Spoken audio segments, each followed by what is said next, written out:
Good, good, good, good. Thank you. Sorry about all that. I got the wrong link apparently. Hey, but it means that I've got less time. That's all. No, no worries. Mm-hmm. No worries. We're just happy to have you on, man. Thank you for being here. Yeah, for sure. So I can do definitely a solid half hour, if not 40 minutes. Otherwise, I can give you a half an hour because I Okay. tried getting on, but I had the wrong link. So No worries. No worries. We're like I said, we're happy to have you on. We'll get in whatever we can get in, yeah, and maybe sometime in the future, if this goes well, we'll do another one. yep. Actually, let me just get this out of the way too. I discovered you through Achintia Govanda. Ah, Okay, so I Govinda. had the way I found you is, well, my awakening. I was young. I was only 15. This was 2005. But so I had saw loose change that made me question 9/11. Saw Zeitgeist, and then a few years passed. Now I'm highly awake, and then I had a friend send me crossing over 2012. And since Uh-huh. then, you have been my friend, like the biggest inspiration to me. I do this mostly because of what you did for me back around 8, 9 years ago. So I want to thank you. Nice. Beautiful. Yeah. Beautiful. Yes. Yep. Mhm. Yeah. I want to watch your live today. Yep, well, we're gonna impress you with our live today. So after this, I'll go straight over to Danny's. Danny's here right now, and we're going to do a live, and you'll be seeing what we've got on offer. Yeah, I can't wait. And actually, just to introduce it, you're going to talk about your syncretism school, correct? Yep, that's it. Okay. We're And gonna, I mean, if you wanted to do a brief thing on so it's Neoplatonic, and you're going to be teaching truth because you're a lover of yep, truth, as I know. And so yep, it's going to be like an academy, I heard. So you're going to do multiple. yeah, Okay. yep, So astrology, and say yep, astrotheology and all that. exactly. Awesome. Yeah, If I can make it out there, I will be there. nice. Cool. All right. Well, first things first, why we wanted you on is one, you are one of our biggest inspirations, and you are the guy we go to for truth. So basically, we wanted to start out with today, the eclipse. And by the way, today's my birthday. I had an exact solar return chart with the eclipse, and you had mentioned it being a big date in the Aztec calendar. So today is supposed to be some sort of portal or awakening. Sure is. Yep, it's the Aztec calendar, one of the most accurate in existence.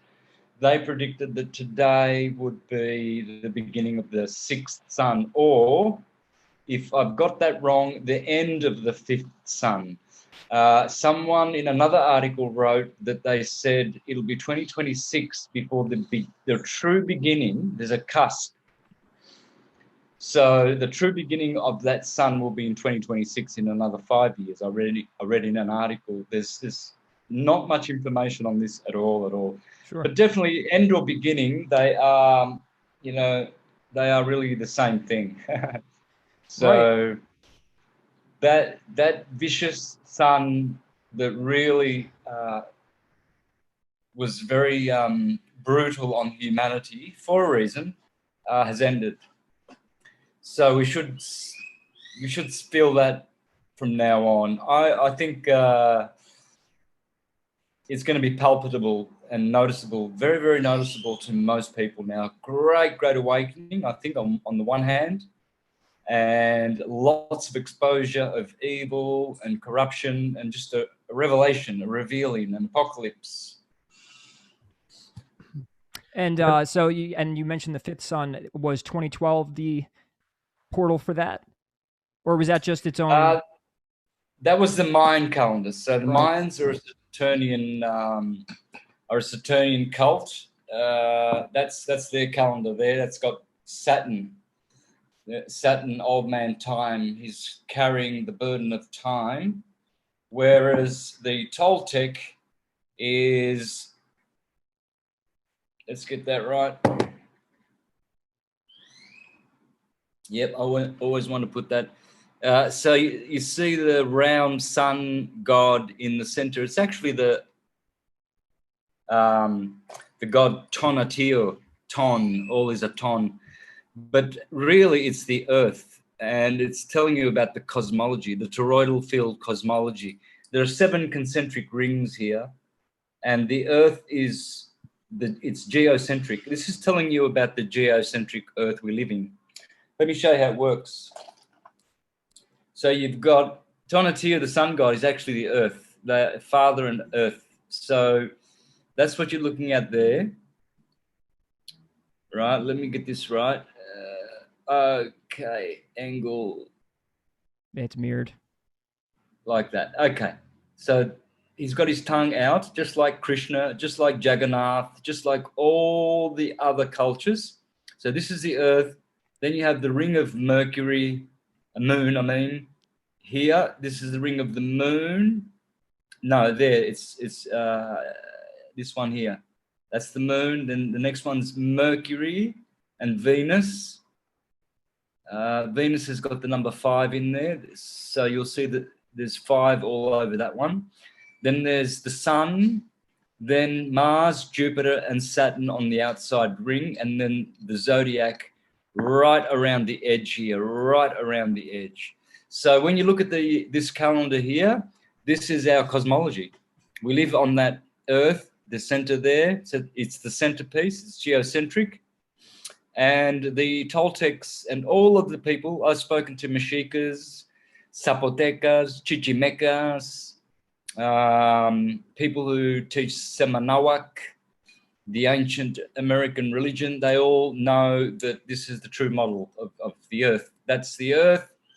And as the Jews also had the concentric ring universe model, I've always used it myself. The astrological model is the same as this.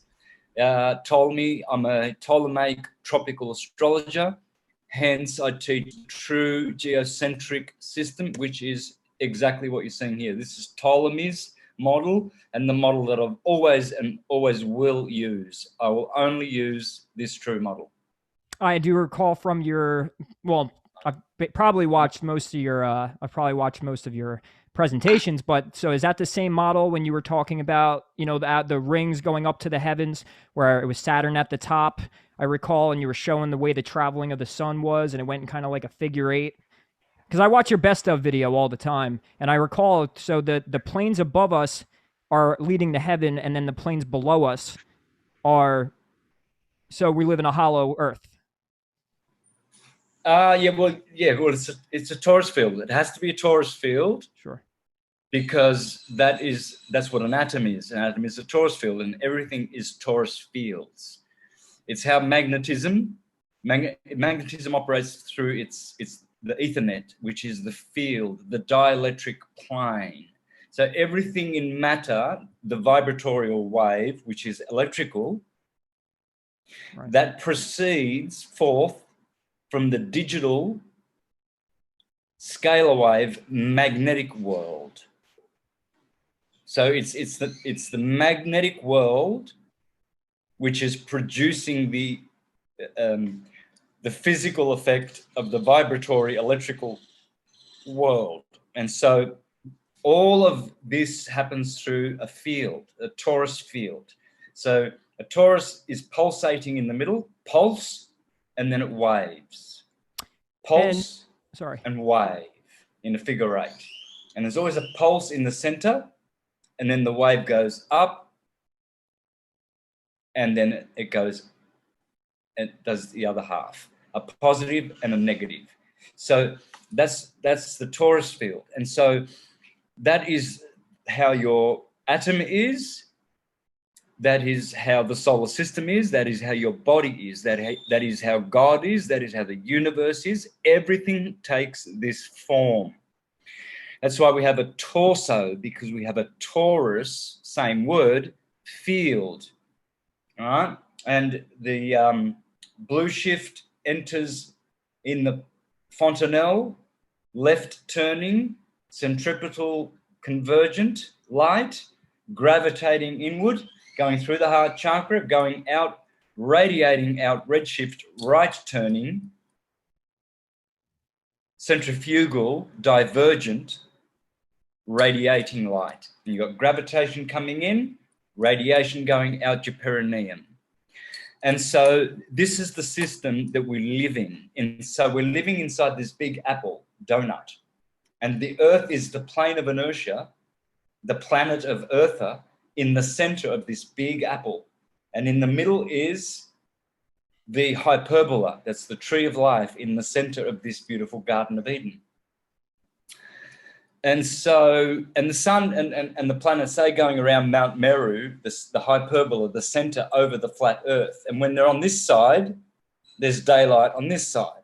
When the sun is on this side, 12 hours later, the daylight is, because the sun is local. You can see it's local. All you have to do is get into a commercial jet airliner, and you can see how the sun is always at that same level. It doesn't go up or down, or as we perceive it during the day in its arc across the sky. It's very high at midday, but it's not. The sun is not. It's actually just always at the same level. Although when it gets to the Tropic of Cancer, it is way higher than it is, higher and further away from the Earth than it is at the Tropic of Capricorn. The sun is always closer, especially on January the 4th, which is the closest that the sun is to the Earth. Opposite, July 4th, perihelion, that's when, in the Tropic of Cancer, that's when the sun is farthest away from the Earth. So you can see the sun is going up to the Tropic of Cancer, down to the Tropic of Capricorn. As it goes round over the Earth, makes a TP tent, a vortex. It makes a vortex. It's a breath out to Capricorn, breath in to Cancer. And so it is breathing. It is Brahma, breathing creation. And that's how Srimad Bhagavatam, Canto 5, describes it. These are not my opinions. These are not theories. These are in Scripture. Scripture does provide us with the true cosmology. Copernicus came along, a Jesuit, and they decided to create a new world order that would be based on a globe model and on a theory called the Copernican theory, which he said should never be taken seriously. It's not true for anything. It's just handy for explaining certain phenomena. That's what he said from the very start. So even though he's a deceptive Jesuit, he did tell the truth. You're not supposed to take this globe theory seriously. And that's why he started a revolution called the Copernican Revolution. And what happened after that was the Council of Trent, which lasted for 20 years, 10 years after he released this book. And the Jesuits there planned their new world order, but based on the globe and global ideologies, global community, global governance, global religion, global economy, global agenda, global warming, global security, global lockdown. This all began with the Jesuits, and this is the biggest of the lies that my academy will expose. We're going to be teachers of this ancient true model, and we're going to bring it back, and we're going to bring it back in full force and teach exactly how the solar system really works. There's only one model in the universe. The universe cannot make a different model, and it's always the torus field. Gravitation, radiation. Electron, blue shift, proton, red shift. And the plane of inertia is the neutron. Every atom is doing this. Electron, proton. Electron, proton. Fusion, fission. Convergent, divergent. Centripetal, centrifugal. And it's like a pump. Thank you, Walter Russell.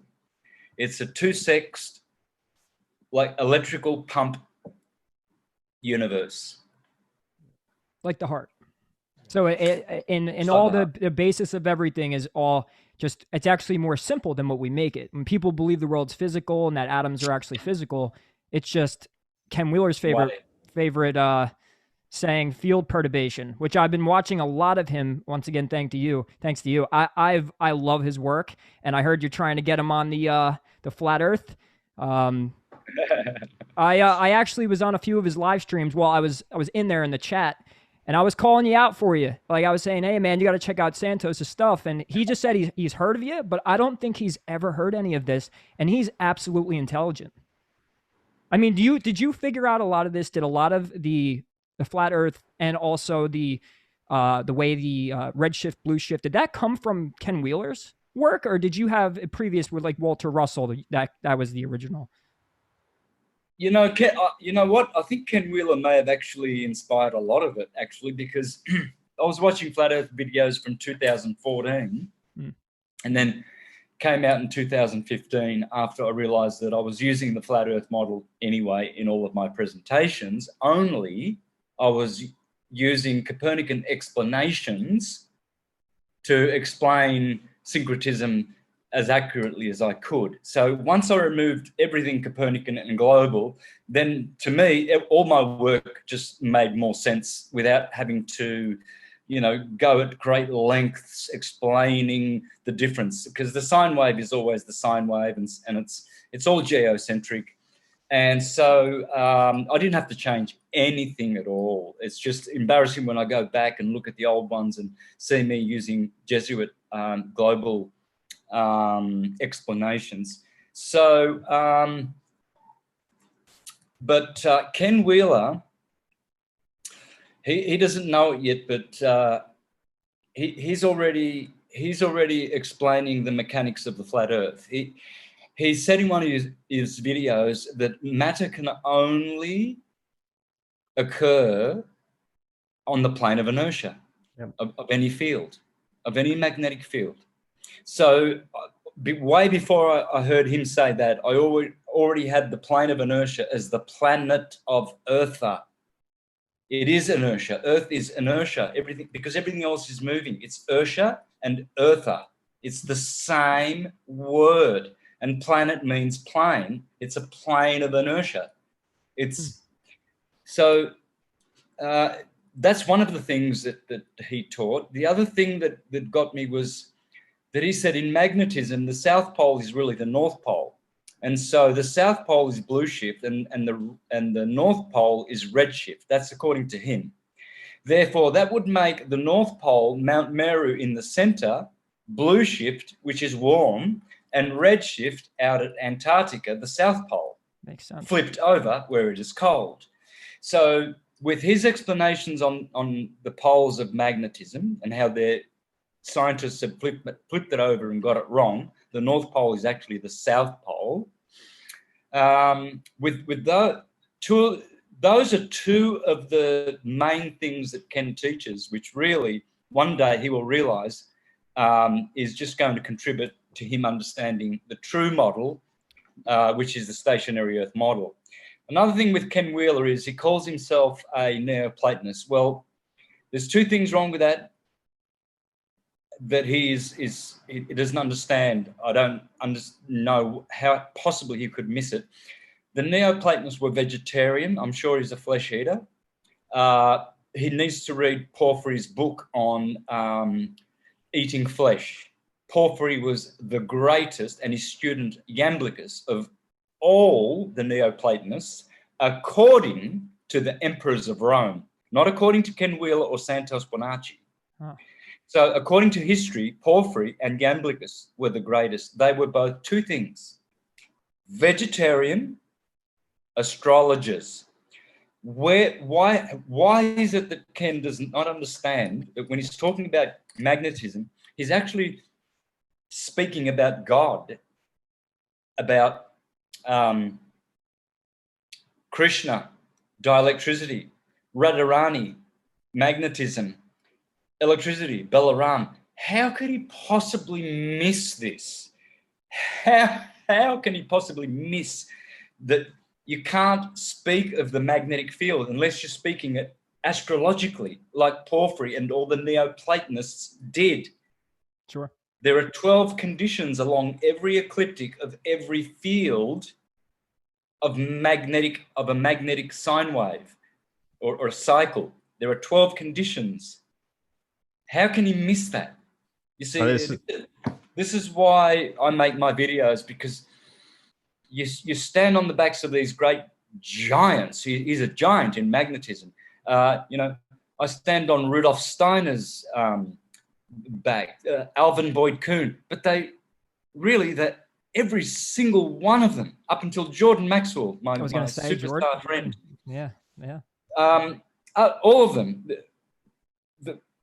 I don't understand how they can't see what I see, which is the true model. Without the true model, we can never implement correct methods without the correct model. You can never have correct methods. For instance, allopathy, model. So you've got cancer, you're dying, you go to a doctor, he puts you on chemotherapy, method. Bad model, bad method. So you switch over to naturopathy or homeopathy. You got cancer, right? Essential oil, spagyrics, tissue salts, herbs, fasting, parasite detox. Great model, homeopathy, bad natural methods. So our school, syncretismsociety.com, in 20 minutes on my YouTube channel, we're going to have a live. We're going to be explaining what our academy will offer, what we will teach. We will bring back all of these ancient things. None of it is new. None of it is new age. We are doing things according to the correct ancient models, because those models have existed perennially. They have never not existed. We're just going to go and back and pay them their due respect. We're going to pay attention and say, oh, astrology's been there despite the persecution and the attempts to wipe it off the face of the earth. It's been there forever. I wonder why. Because it's a science, and it's a science that will liberate you. It will create consciousness expansion in your field of awareness. It will make you more God, more powerful, more self-determined. Everything the governments and the religions don't want. Sure. And this came from the age of Pisces being the age of the Dark Ages, right? Which that's around the time we had lost all this knowledge, or did it happen prior? And what caused, say, the Jesuits and all these people in corruption? What led to them wanting to hide this, and why would they want to keep it from us and prevent us from awakening? Is there something that goes on externally from what we could see, like things we experience in the physical? Is it some sort of spiritual trap that they're keeping us in? Yeah, they're people traffickers. They're pimps. This is a pimpocracy, a synastry. These are the two words I use. Some people say oligarchy, others Nazism, or whatever they want to call it, socialism, communism, Bolshevism. It is a pimpocracy, just a bunch of pedophile pimps that are people traffickers. And it's a synarchy, which means a group of thugs that get together behind the scenes, gangs that run and call the shots. And they are pimps. They don't do any of the dirty work. They let all their useful idiots control the useless eaters. The useful idiots are the people, the police and the sheriffs and everything, who are doing everything incorrectly, not according to God's law, natural law, but according to the commercial admiralty law of the Vatican and the UCC. So they are trafficking our energy. They are trafficking our souls. They are keeping us in ignorance so that we do not deify, so that we do not divinize, so that we do not ascend and disentangle ourselves from their adhesion contracts and their blasphemies and their sins against God. These people are damned. They are children of the damned. They are teaching perversities. They are adrenochrome, drunken demons on this earth plane, pretending and masquerading to be pretty and glamorous in Hollywood, and as politicians, looking after your back. Uncle Sam, you can trust us. Take the jab. Everything's going to be all right. And the Pope's not a faggot. I mean, if it looks like a faggot and it talks like a faggot, then it's a faggot. And faggot, for me, I'll reclaim that word. If anyone gets offended, this is not against gays at all. Faggot for me is just the perfect word that I have chosen to represent a degenerate. Strong. If it looks like a degenerate, look at these cardinals. Have a look at them. Look at them carefully. You will see the Rothschilds. You will look and see these are vampires. These are parasitic, vile, degenerate, debauched, satanic pigs, dogs in human flesh. How do they continue to perpetuate though the like the deception? Like how are they pulling the strings, and like who are like the real we know much of the Vatican and the Jesuits, and like, you know, maybe some of the like the Rothschilds as well, but like what is their inner workings? How do they continue to have this, especially with people waking up more and more now to it and are aware of this? How they get away with it is through the spells that they have bound and cast on humanity from kindergarten onward in Sunday schools. The Jehovah's Witnesses, the Mormons, who do you think they get funded by? Where are their roots? Charles Taze Russell and Joseph Smith. Smith is a big Illuminati family, the Russell family, the Russell Trust. The Bushes come from them. It's always these Zionist, Bolshevik, Christian type organizations, the Baptists, they're all in it together. They are the New World Order. They're all globalists. Martin Luther, he attacked Copernicus. He said, there are some deceivers who are coming along who are teaching new concepts of the earth now, for they want to get a name for themselves by changing God's nature and now making the earth spin and be a globe. Martin Luther, even though he was a Jesuit as well, it astounds me how they contradict each other. He called him out. Because why? That's how much jealousy they have they are lizards. Amongst them, these elite families, carving up humanity in organizations and groups and dividing us all in different colors and creeds and divisions and sects and castes and economic statuses. They're even jealous of each other and hate each other, you see. So, but they've been infiltrated, especially since the French Revolution. When you look at these words, revolution, pay attention, because that's what it means. It means a revolution. The French Revolution is where the start of the Illuminati began in 1789. And prior to that, also in 1776, the Illuminati were actually founded, and then they caused the French Revolution, and then they caused 100 years later the Bolshevik Revolution and the American Revolution as well. But no, I mean, sorry, they missed that by 3 years, because the Jesuits were banned between 1773 and 1776.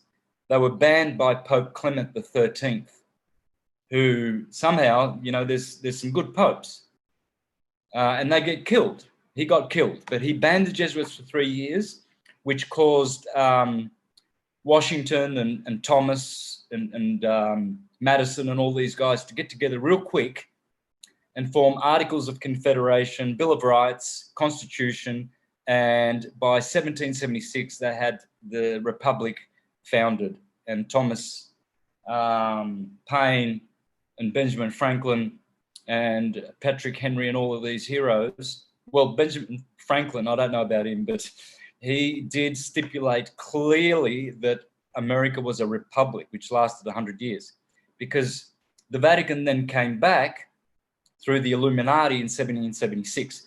So even though you can go back to 1542, when the Jesuit families, the Farnese and the Borgia, created the Jesuits and sponsored Copernicus to start a PSYOP called the Global Agenda with the false kindergarten globe, CGI globe. We still haven't got a photo of the Earth, but Hubble space is up there.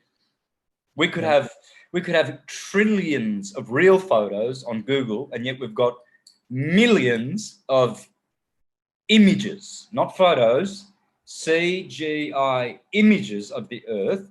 Only do we have only. We do not have one single photo of this apparent ball spinning, orbiting, thrusting, hurtling through space, and yet the same boring stars turn over our heads every night. Aries, Taurus, Gemini, for thousands and millions of years. No distortion in the shapes of the signs, even though some stars are trillions and gazillions of light years further away in any particular constellation than the ones you see. You don't see them. They tell you that they're not all the stars of Taurus. Some Aldebaran's way in the distance, and Betelgeuse is really, really close. It's only like about 6 light years away or whatever. Even though we're flying at breakneck speeds through the galaxy, there's no parallax. Doesn't make any sense. None of the stars move. They've always been the same brightness. We don't get brighter stars as we hurtle towards the star systems that we're coming towards, and then we don't see the ones behind, the ones that we're leaving behind. We don't see any diminishment of light at all. The degree of brightness has never changed in any star ever in recorded history. And once you see it, you can't unsee it. And like you said, you were beating yourself up before over all my work.